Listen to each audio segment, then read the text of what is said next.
Well, we're joined by Derek Ray and Clive Allen. These guys will be commentating tonight here at Cheltenham against Hereford in the FA Cup. And, well, you've got to work together, haven't you? Derek, you're a seasoned professional as a commentator. How does it work, the relationship between a commentator and his co-commentator? The co-commentator tends to be an ex-pro as well, so how does it work? It's probably a bit like a good midfield playmaker and a striker. You have to have that working relationship, you have to have that understanding, but the jobs are different. That's the main thing.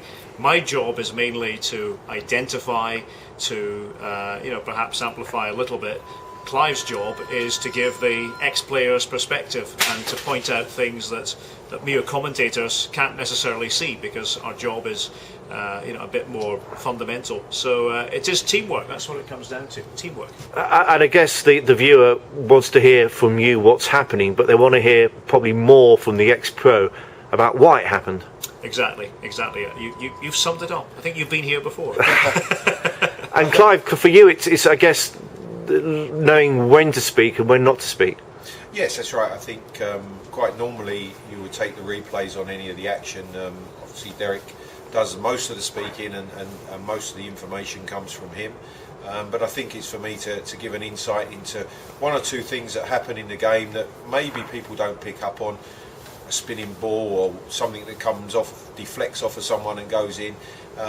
Just to try to explain exactly what's happened, why someone's blasted the ball over the crossbar, and then obviously the incredible pieces of skill that we see at times and the spectacular goals, hopefully, that we will see tonight. Now, there's a certain art to television commentary. It's different from radio commentary, where you've really got to paint the picture with words, but with TV, the viewer can see for themselves, can't they? So what's the difference, Derek? You're always striking a balance on television. On the radio, as you've said, you as the commentator are the picture.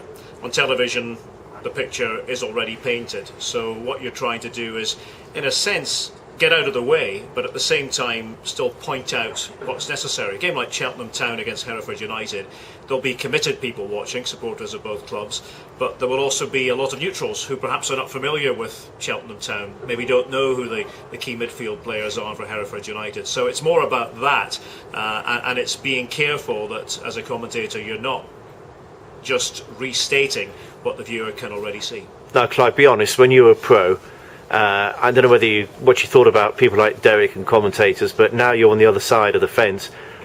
Is it as easy as you thought it would be? It probably is now, because you've been doing it for a while. But what's your sort of view of this job now that you're doing it yourself? Well, fortunately for me, football's a way of life. I was born into it, and it's something that I've always enjoyed. I love talking about it. I think, as Derek rightly says, you don't tell people what they can see, but what you're trying to do is give them insight into maybe things that they don't quite understand, the tactical situation of the game, why a manager makes a particular substitution or moves a player into a different position, and the way the course of the game's going, how you just have a feel for what's happening in the football match, and I think you're trying to convey those thoughts to the public and give them another insight into the game. Now, at an FA Cup match, obviously, Derek, FA Cup is, we'll talk to Mr. Allen in a minute about what the FA Cup means to him and his family, but it's a special tournament still, isn't it? And for these two clubs, there's a third round tie against Everton waiting, so it's a big old night. I think that over the last few years we've heard people say, well, the FA Cup doesn't mean as much as it used to, but I'm not really buying it, because when you come to a place like Cheltenham, when you come to Warden Road, you see that it does actually mean an awful lot to the people here. And I lived in the States for a number of years and worked for ESPN out there covering the FA Cup off tube, from a studio. And I would watch the pre-match pictures from venues like this, and I'd be insanely jealous of the broadcasting colleagues who had the privilege back then of covering the games, because you just wanted to be there and you wanted to be a part of it. And yes, you could say that that the heyday of the FA Cup might have been many years ago. This man here, of course, experienced quite a few big-time FA Cup games, including a final. But there's no substitute for the early rounds. You know, I still think there's magic to be found in these early rounds of the FA Cup, and you know, we'll see tonight. We'll see what it means to Cheltenham. We'll see what it means to Hereford, and not just because Everton will be the opponents of the victorious team tonight. Even if it were Accrington Stanley, it's still the FA Cup. It's still the greatest domestic cup competition of them all.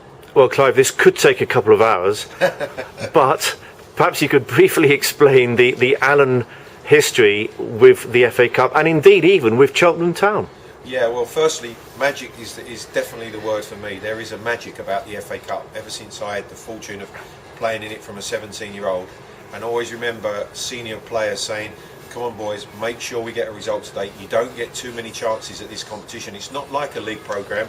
You get one chance each season, and when you're out, you're out. And so it is magical. I get a little tingle even being here tonight with the prospect of what these two teams face, an FA Cup tie with the prospect of a massive game against Everton. For me, I have a family history with the competition. My father played and won in 61 with Spurs. My cousin in 80 with West Ham, being the youngest player to play in an FA Cup final. I had the pleasure of playing in 2 FA Cup finals, unfortunately losing both of them, but great memories of the runs to get there, the drama on the way, scoring a semi-final winner for Spurs, a semi-final winner for Queen's Park Rangers to take us to the final in '82 against Tottenham. It's just magic. That is the word for me, and I think we'll see that again tonight with two teams totally committed, two teams who all the league form, everything goes out the window.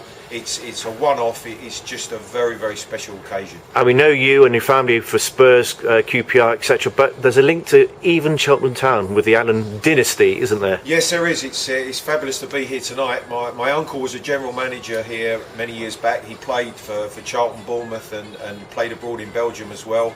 But was general manager here for 5 years. And then my cousin was here for on a couple of occasions as manager. So again, there's lots of connections, and I think Cheltenham will be the favourites going into tonight's game, and it will be fantastic for them to progress. We had an FA Cup tie against them last season when I was coach at Spurs, and had a really difficult game at White Hart Lane before we run out victors.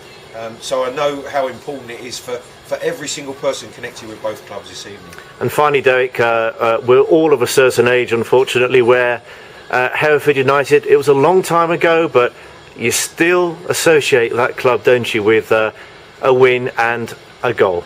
It's going to be that way forever. I think it's unavoidable. It doesn't really matter what age you are. I think even if you weren't old enough, and sadly I'm old enough to remember it, but even if you're 25 or 30, you've grown up hearing stories about the FA Cup and Hereford United and what they did back in the early 70s.